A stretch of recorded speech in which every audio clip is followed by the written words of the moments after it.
দ্বীপ বেষ্টিত জেলা ভোলার 7টি উপজেলার প্রত্যন্ত অঞ্চল থেকে আজকের এই ঐতিহাসিক ময়দানে সমবেত আমার প্রিয় ভোলাবাসী, আপনাদের এই সম্মেলনকে আমি ঐতিহাসিক বলেছি এ কারণে, আমি এখানে এসে জানলাম যে এত বড় ঐতিহাসিক সম্মেলনে ভোলায় জামাত ইসলামের এর আগে আর হয়নি। কি আপনারা কি আগে দেখেছেন এত বড় সম্মেলন? আলহামদুলিল্লাহ। এটাকে আপনারা ঐতিহাসিক বলবেন না? আজকের এই ঐতিহাসিক সম্মেলন বাংলাদেশের ইসলামী আন্দোলনের ইতিহাসে, ভোলার ইসলামী আন্দোলনের ইতিহাসে একটি অংশ হয়ে থাকবে ইনশাআল্লাহ। আর আমার বিশেষ কৃতজ্ঞতা মহান আল্লাহর শুকরিয়া আমি আলাদাভাবে জানাই যে আমার খুব আফসোস ছিল, জেলা আমির সাহেবদেরকে বলতাম প্রায় যে ভোলায় আমার কখনো কোনোদিন সফর হয় নাই, আসা হয়নি। এটা আমার আজকে প্রথম ভোলায় আগমন। তো আমার ভোলার আগমনে এই ঐতিহাসিক সম্মেলনে এই যে প্রায় লাখ জনতার সামনে দেখা হলো, এ কারণে আমরা এই সম্মেলনের প্রতি আল্লাহ তাআলার যে করুণা, যে রহমত দেখতে পাচ্ছি, সেই রহমান রহিমের কাছে আবারও আমরা হৃদয়ের সমস্ত তৃপ্তি দিয়ে শুকরিয়া জানাই। আলহামদুলিল্লাহ, আলহামদুলিল্লাহ, আলহামদুলিল্লাহ।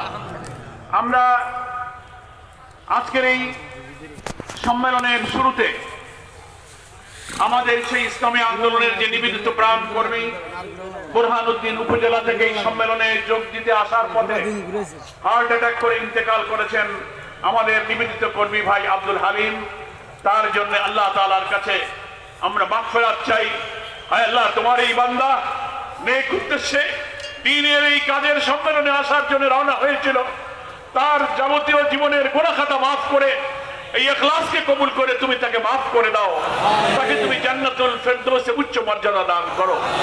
আমি আজকের এই ঐতিহাসিক সম্মেলনে স্মরণ করছি জুলাই অভ্যুত্থানের যে বিপ্লব না হলে আজকের ঐতিহাসিক কর্মী সম্মেলনে আপনারা আমরা আসতে পারতাম না। সেই জুলাই গণ অভ্যুত্থানে এই ভোলার 52 জন তরুণ ছাত্র জনতা জীবন দিয়েছে। কেউ রাজধানী ঢাকায় আর একজন হচ্ছে ভোলায়। লক্ষ কোটি জনতার এই ঐতিহাসিক রক্তাক্ত বিপ্লবের এই 52 জন হচ্ছেন গর্বিত অংশীদার। হাজার হাজার লোক আহত হয়েছে, 2000 ছাত্র জনতাকে হত্যা করা হয়েছে নির্মম ভাবে, প্রায় 40,000 ছাত্র জনতা আহত হয়েছে। হাত নেই কারো, পা নেই, চোখ নেই। অনেককে আমরা দেখতে গিয়েছি, আমাদের সান্ত্বনার ভাষা নেই, মাথার মগজ বেরিয়ে গেছে, বাসায় ঘরে আহাজারি করছে। সেই রক্তাক্ত শহীদদের কারো মা, কারো স্ত্রী, কারো সন্তান, কারো পিতা, যাদের চোখের পানি, যাদের কান্নার কোনো জবাব আমরা দিতে পারিনি, আজকে সেই আহত ক্ষত বিক্ষত চিহ্ন নিয়ে যারা বেঁচে আছেন, কেউ হাসপাতালে, কেউ দেশের বাইরে, কেউ বাসা বাড়িতে কান্নাকাটি করছেন।